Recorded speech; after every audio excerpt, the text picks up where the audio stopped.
Today I'll be taking a marked and damaged bread bin that's quite modern and making it over into a French country vintage style.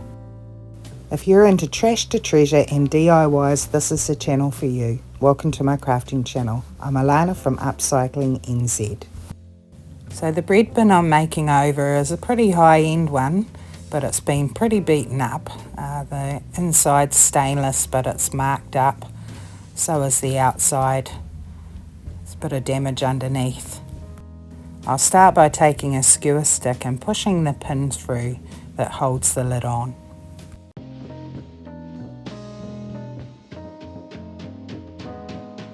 Next I'm going to take some chalk paint I've purchased from Temu. I wanted to try out their chalk paints because they were very reasonably priced.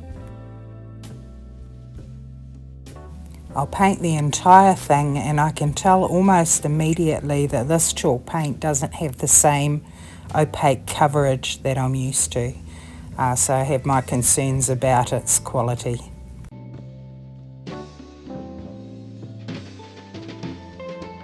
I'm going to remove the handle as well.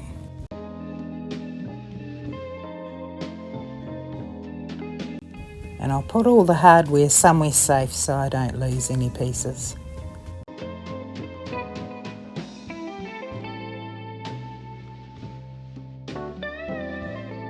So you can see here when I paint the black how streaky this paint layer is. You're never going to get good coverage over black, but we'll see what happens with the second coat. I watered down some PVA glue and put a little bit of instant coffee in it to stain these music papers. Because it doesn't fit across, I'm going to rip two sides of one piece and use a whole piece in the middle. And I'm using some PVA wood glue to decoupage that on. The chalk paint provides a really good base to glue to, but because it's reactivated with water, I'm gluing onto the paper rather than onto the surface of the bread bin. Otherwise my brush strokes would start to remove the chalk paint. Then I'm just pushing all of the air bubbles out with a plastic spatula.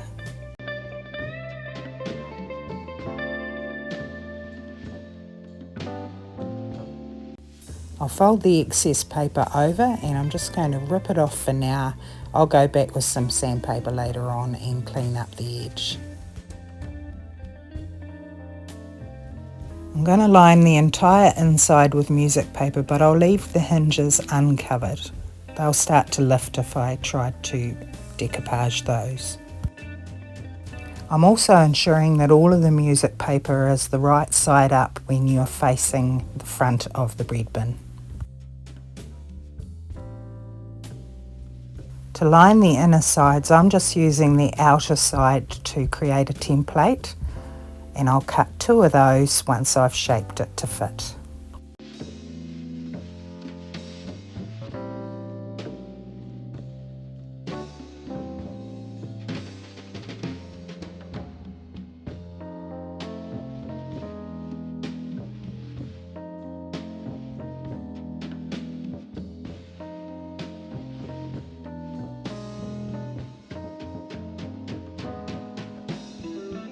For the outside of the bread box, I'm going to be using some absolutely gorgeous scrapbooking paper. I also got this from the Temu website, and the designs are absolutely gorgeous. Now this was value for money, it was very reasonably priced. They also had a huge range, so if you're interested in some of it, just look up scrapbooking paper on the Temu website and it'll come up with a huge range of options for you. I'm having to mark around some of the trickier corners and cutting my paper to fit. Again, you can use one side as a template and cut two at the same time if your project is symmetrical.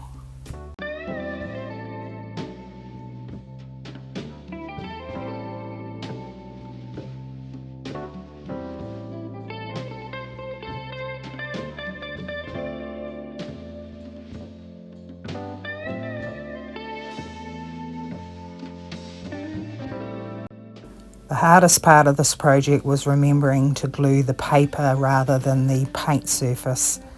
And if any of the paper was overhanging, I just waited for my glue to dry and then sanded it back with an emery board.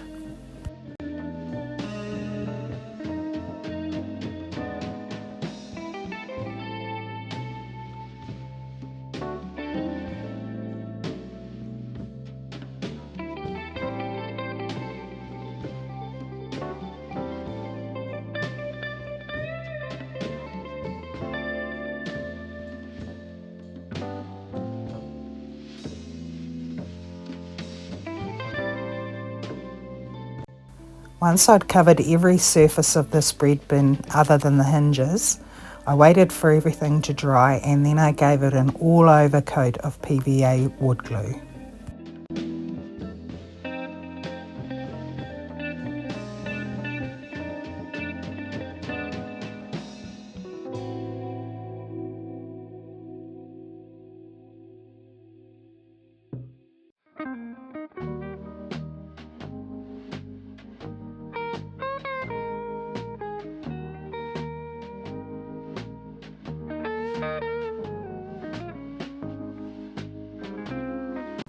I gave the lid a second coat of chalk paint, and as you can see it's still as streaky as can be. So I've given that idea away and I'm going to have to go with a white house paint.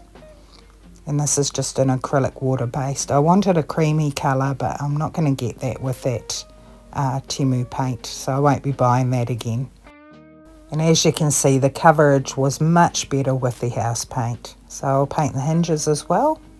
There are also a couple of little areas at the top that I wanted to leave painted, and at the very sides, before I decoupaged the ends, I wanted to get that little rim. There was a lip around the edge, and then I decoupaged this off screen. Now I'll take the handle and I'm just going to poke that in some floral foam so I can paint it easily, and I'll put the screws in, and I'm going to add some copper paint. This is an acrylic water-based metallic finish, and I'm using it mainly as an undercoat, and mainly because this particular brand sets really hard. I'll paint the top of the screws without letting the paint pool in the cross section where the Phillips head fits, and the little sections that attach in between. And while those are drying, I'm going to work on putting this French theme stencil on the front. It's a bit large, so I'm just going to mask off some of the areas of the stencil, just removing some of the design and the word Paris from the bottom.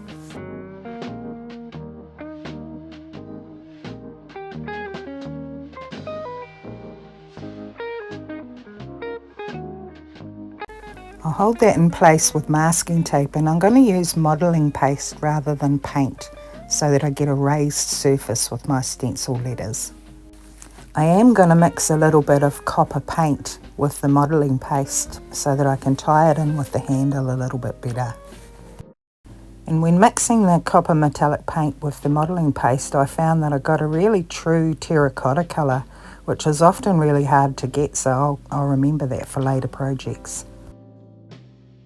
So I'm just using a plastic spatula to scrape the modelling paste across the stencil.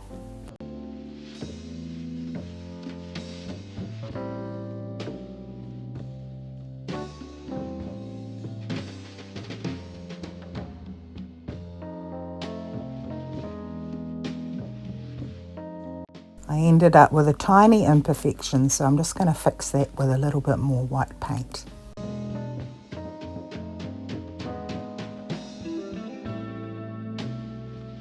I'm taking some clear wax next because the glue that's on this project at the moment will be reactivated with water, so I'm going to give it a water resistant quality using the clear wax.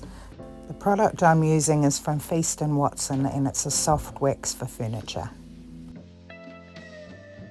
Next I'm going to use a small amount of antiquing wax, and I'm going to age the inside and outside of the project, just around the edges where I think it might have aged naturally. I'm just using a sponge brush for this, and I'm wiping back any excess.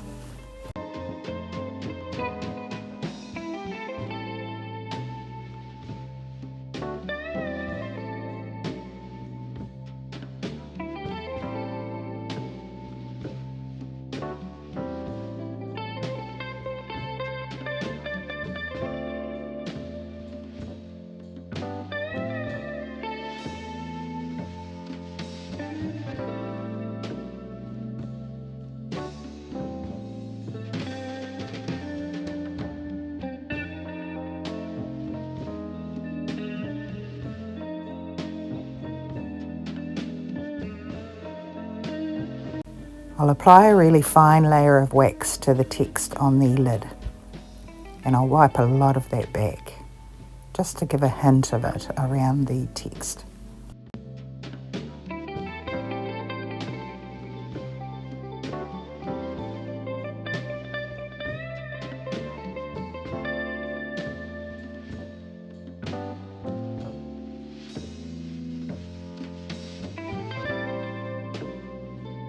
I'm taking a sharp object and opening the holes up again for the handle.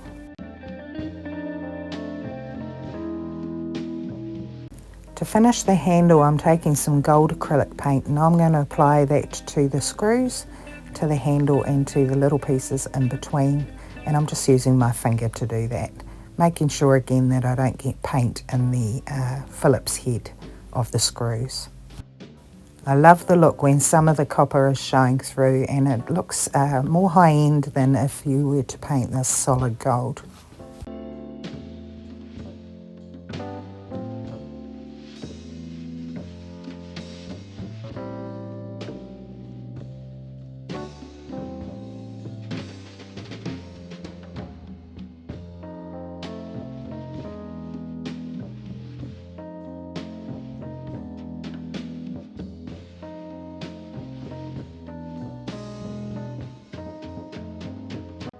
Now I'm laying my stencil back over the modelling paste, which is now really hard and durable, and I'll just masking tape that back in place, and I'm going to take a hard bristle brush and stipple gold paint across the surface of the lettering.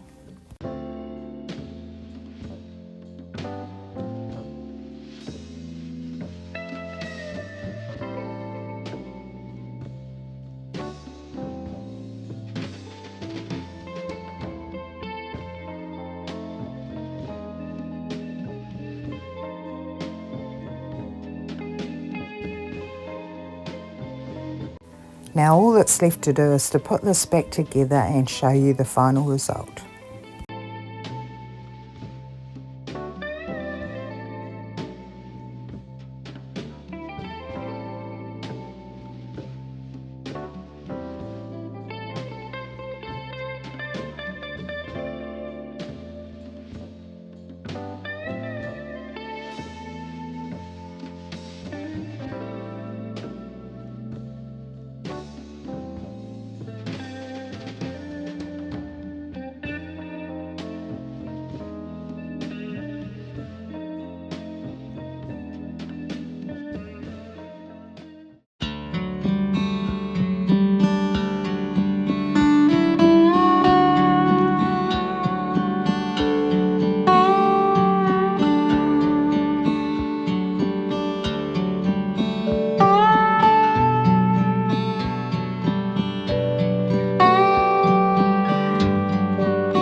I really hope you enjoyed that video and that you found some inspiration.